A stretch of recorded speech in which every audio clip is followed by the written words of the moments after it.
Hi and welcome to Conversion Conversations. This is Cameron and today I'm taking a look at Transformers Generations Legacy Evolution Leader Class Dreadwing. And Dreadwing comes from the Prime universe.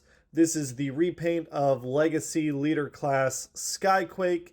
And I mean, starting out, it's a pretty tight looking jet mode here. It's not super prime looking, but it's referential enough. There's things I really like about it. He is decently bigger than the Voyager. Here I have my old Voyager Dreadwing, so we can see how they look together. And obviously this is like it's stylized, but it is heavily referential to the F-35. That's what they were going for here. This is, I think, a little less so. Just things like, these intakes here that are a little odd. It's a little less sleek. It's a little bulkier, but I think that is because they are planning on remolding this into a G1 Skyquake at some point. But yeah, he is a leader class jet. He looks pretty dang good. Some good paint all around. I really like the gold and the gunmetal gray. He comes with a cannon that detaches, which has a sword in it, and we'll show that off later. He has, adjustable rear wings that can, they can kind of sit in two different spots. He's got because I think how thick he is and his legs being where they are, the wings feel like proportionally for his fuselage, they're smaller than what they were on the Voyager, maybe a little less aerodynamic, but certainly bigger. But yeah, he has landing gear that can collapse. And for a jet mode, it doesn't really need it would have been nice if he had rolling wheels, but it doesn't need rolling wheels. I think it looks pretty okay. He does have two spots for little effect pieces. This third engine does not have that. So we can plug in some afterburner effects, and that does look pretty neat. And then as a reference, I think, to the original, he does connect with these two tabs right here. If you have a needle nose, you can plug them right on top of each other. It doesn't look particularly good or anything to me, but there is that, which is neat enough, I guess.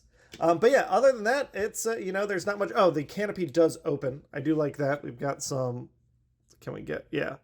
some seats in there, which is neat. And, this engine here is not that's not how an F-35 works.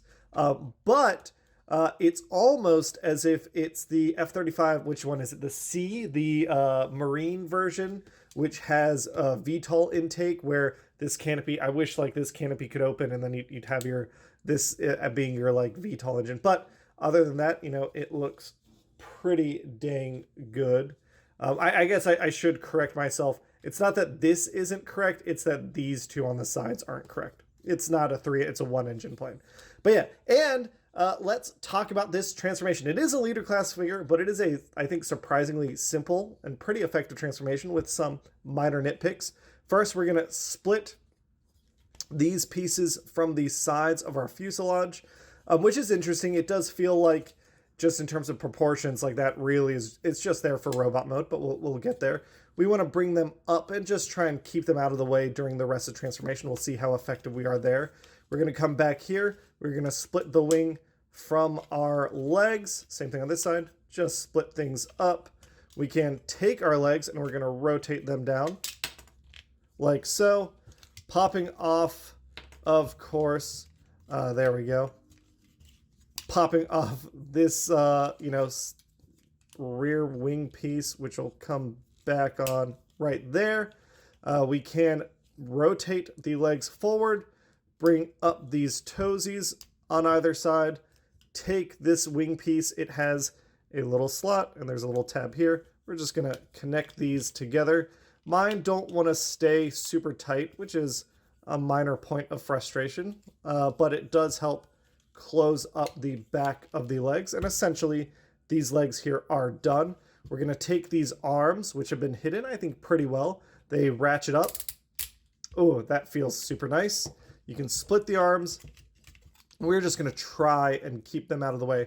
Like I said, the transformation is relatively simple. It just kind of gets in its own way a little bit. We have to do a half turn on the leg here as we split this rear piece, and it has an armature that we are going to rotate it around on both sides to get around the legs. Then we put the legs back where they are. That, to me, is like one of those things. It doesn't feel good in transformation when you're like twisting something to get it out of the way and then you're just putting it back in its original position. If it was twisting, you move something and then it went to a new position, I think that would be a little more interesting. But you know, what are you going to do? These wing pieces here, we have this like fake canopy section. We're going to rotate it halfway, move our rear wing, I keep forgetting, tail wing, up and get it out of the way. Same thing on this side. Rotate it halfway, move the tail wing up or twist it off. It is a loosey-goosey, a lot of those like kind of just friction connected points, which is a point of annoyance. Then we can come in up top here. We can kind of try and flip the flip these shoulders, getting them prepared for what we're going to do next. We're going to take our canopy and we're going to separate it and bring it down while trying to not pop out our head. Oh, success! I was really expecting that to just pop off. But with that, and we see kind of we've just got a mess in the back here. Get these shoulders out of the way one more time. Just move them forward along with the arms. We can move the arms forward. So this canopy piece, we are going to split the nose cone and it's going to pop up the canopy. And with this gray bar here, we want to drop down the front of the plane, drop it down to get the gray bar sitting inside.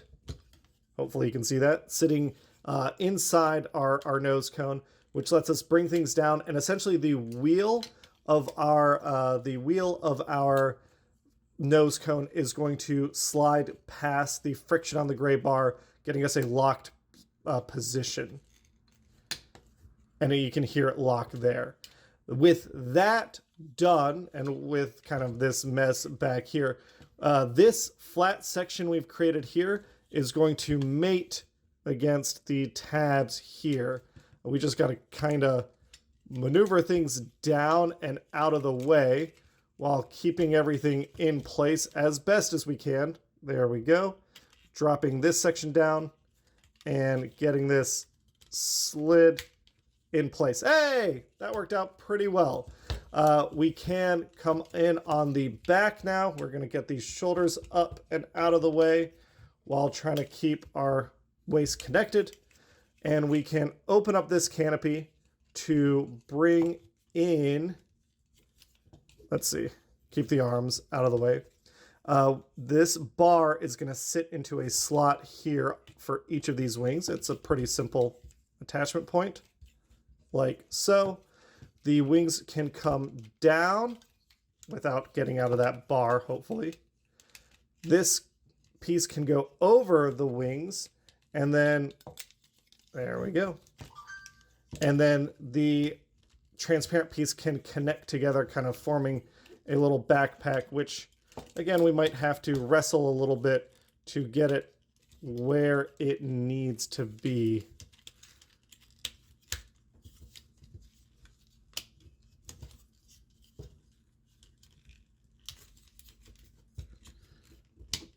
Trying to get things lined up. So it's a pretty simple transformation, but things don't want to line up right. That's what gave me that idea for the short that came out yesterday, where it was essentially like, I feel like if things lined up perfectly, you could essentially speed run the transformation. It's simple enough that I think you could do it in a minute. It's just a question of, can you get everything lined up perfectly in one go? And the answer is probably not. Okay, so the very last thing is we're going to collapse the actual shoulders. We can ratchet them down, put these big old pauldrons over them. We can flip out our hands, close the forearms around them. I do really like that we have that feature on a leader class figure. Extend our elbows. They are on double joints that we can extend out. And here is Dreadwing all transformed. And he is a pretty menacing and imposing figure. Maybe a little back heavy. I like him. I was surprised. I had no interest in getting Skyquake, but I was surprised by just how much I like this figure. It's as a mold. It's the transformation's like interesting, maybe a little frustrating, but not too frustrating. It turns into a big beefy. I mean, this is a pretty big beefy robot. He kind of dwarfs the original Dreadwing. Like comparing these two guys together, I just really like the mass. Although there's things here, right? My nostalgia, I have a lot of nostalgia for Transformers Prime. So getting the details like the chest and things like that, right, instead of this is big to me. But it just, as a toy, it's a really cool, bulky, menacing design. I like that a lot. He does have pretty good articulation. First, we're going to get in on that head sculpt, and that is a mighty nice looking head sculpt. I like that a lot. During transformation, you might have noticed I was worried about it popping out. It has done that a couple times, but not too much. But it is nicely articulated. There's not a ton of tilt here, but he can look up and down and side to side. His arms can go 360. You just got to watch out for the shoulders. There is bicep swivel here. If you jerk on him too much like I do, his waist will pop off. He does, which I really like, he does kind of have butterfly joints, which is nice. I really like that. The bicep swivel also involves because of transformation, that double elbow. There is a really nice elbow bend here. There is wrist swivel, so it's just like really good articulation. Waist swivel. Legs can go all the way up, which I appreciate. He can kick, not super high, but decently far. He can kick back that far before running into his backpack. He does have a double knee bend, which I really, really like. Thigh swivel, and then there is ankle tilt here, as well as some toe tilt. So, decently articulated. It's a really nice looking figure. The colors have remained the same. If you notice, he's like a brighter blue than the original Dreadwing. But I like, his gold. I like the two tones of metallic paint. We've got like a silver as well as a darker gunmetal metallic paint. We've got black accents. It just looks really, really good. And of course, he does have his weapon. So the cannon is storing a sword. And this is one of the things I don't love. This is probably that like dumb Evo Fusion gimmick. But his sword is kind of wimpy and sucks. Comparing that to this sword is awesome. This sword is not so much. I think a big thing for me is the fact that it doesn't have a strong locking mechanism. The fact that it can like go too far, and it just, I don't know. It's fine, but not my favorite. So obviously he can hold his sword. If we get it in his hand, which maybe my copy can't hold his sword. Yeah, that's really interesting.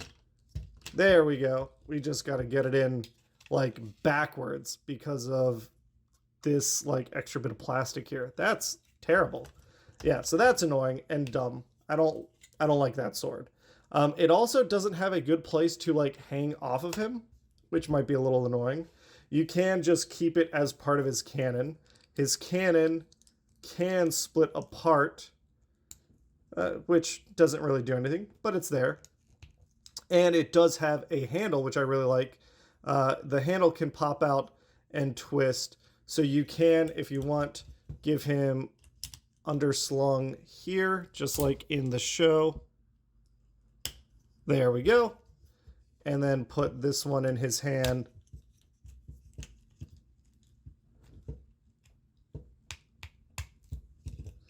And then there's enough wiggle here between this ball joint and things to get the position that you're maybe looking for. And same thing with like the butterfly joint helps. But yeah, it's a really fun little leader. Not little, it feels like the first decently sized leader in a while. It's big, beefy. Unlike Blitzwing, it doesn't have any extra bits or anything to like bulk things out. It just looks good. I missed out on Skyquake. I feel like Skyquake had some more metallic paint in here than Dreadwing does. I never got Skyquake, so I don't have a good comparison. But he is a cool toy, and I am looking forward to picking this up as the G1 Skyquake, hopefully sometime soon. For now, I think I'm going to keep this version. I have Skyquake and Dreadwing and Megaplex all in this mold. I like that they all match. I don't think I want one brother to be bigger than the other. So I don't think I'm going to keep this guy as much as I like it. That does mean today is a giveaway video. So if you haven't done any of my giveaways before, you go down in the comments, you answer the question of the day, which I'm about to tell you. And 1 week from today, well, 6 days from today, I will record my next video, and in it, I will draw the winner. And then when that video comes out 1 week from today, next Saturday, the, what is it, the 12th or something? I guess today's the 5th, so it's the 13th. Then we will announce the winner during that video. The question of the day, again, down in the comments below. We haven't seen the rest of Legacy United yet. I know there have been some leaks and stuff. Ignoring the leaks, ignoring what is actually coming out, let's talk about what is something you really hope is coming out. The fact that we've got Skyquake, Knockout, and Dreadwing, I think for me, I am really hopeful that we are going to get a Transformers Prime breakdown in Legacy United. I think that would be really cool. Seeing like a big armored truck mode would be awesome. That's what I look forward to. So if you go down in the comments, you answer that question of the day. What Transformers Prime character do you hope will come out in Legacy United? 1 week from today, we'll announce the winner of Transformers Generations Legacy Evolution Dreadwing, and then we'll get them bundled up and shipped off to the winner as soon as possible. Thanks everybody for watching. Catch you on the next one. Bye.